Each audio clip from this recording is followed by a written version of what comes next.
සුබ දවසක් හැමෝටම. අද අපි වෙසක් එකට ගණේවැව රජමහා විහාරයට යන බ්ලොග් එකක් තමයි මේ අරගෙන ඉන්නේ. ඉතින් මේ විදිහට තමයි අපි ගමන පටන් ගත්තේ. ඔයාලට පේනවා ඇති පුදුම තරම් සෙනඟක්, ඒ වගේම වාහන ගොඩක් ඇවිල්ලා හිටියා වෙසක් පොය දවසේ මේ ගණේවැව රජමහා විහාරයට.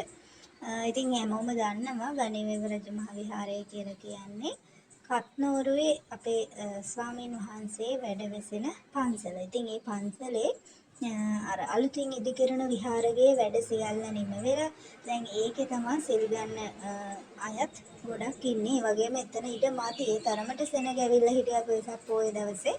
මොකද ජාතික රූපවාහිනියෙන් ඒගොල්ලෝගේ වෙසක් වැඩසටහන පවත්වන්නේ මේ පන්සලේ නිසා ගොඩාක් සෙනග ඇවිල්ලා හිටියා හිතුවටත් වඩා. ඉතින් අපි පළවෙනි වතාවට තමයි මෙහෙට ගියේ. බලන්න නම් ඇත්තටම ගොඩක් දේවල් තියෙනවා. ඒ වගේම මේ පන්සලේ භූමි ප්‍රමාණයත් ගොඩාක් විශාලයි. ඉතින් හරිම ලස්සන පන්සලක්. අර සෙනඟ වැඩිපුර හිටපු නිසා අපිට අර ගොඩාක් අර නිවාඩු පාඩුවේ ගිහිලා වන්දනාමාන කරගන්න බැරි වුණා. ඒකට පුළුවන් තරම් ඒ අලුතින් ඉදිකරන විහාරෙට ගිහිල්ලා වන්දනාමාන කරා. මෙන්න මේ විදිහට තමයි මෙතනින් තමයි විහාරයට ඇතුළු වෙන්න තිබ්බේ. ලස්සන ෆ්‍රෙෂ් ෆ්ලවර්ස් ගොඩාක් තිබුණා මේ ඩෙකොරේෂන්ස් වලට. ඉතින් මේ විදිහට සිල් සමාදන් වුණු උපාසක උපාසිකාවන් හිටියා.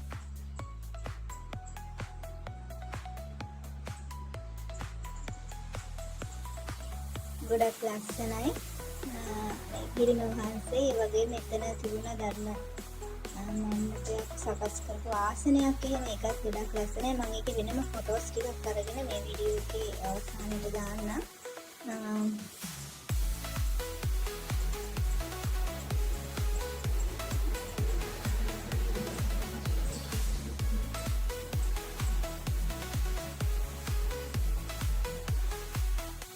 අපි මේ විහාරස්ථානයට යනකොට දවල් 12:00 විතර වුණා.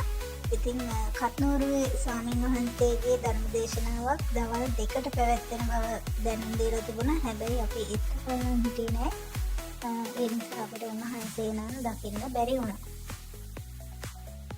ඉතින් ඔයාලා මේ ඓතිහාසික ස්ථානය බලන්න අනිවාර්යෙන් එන්න.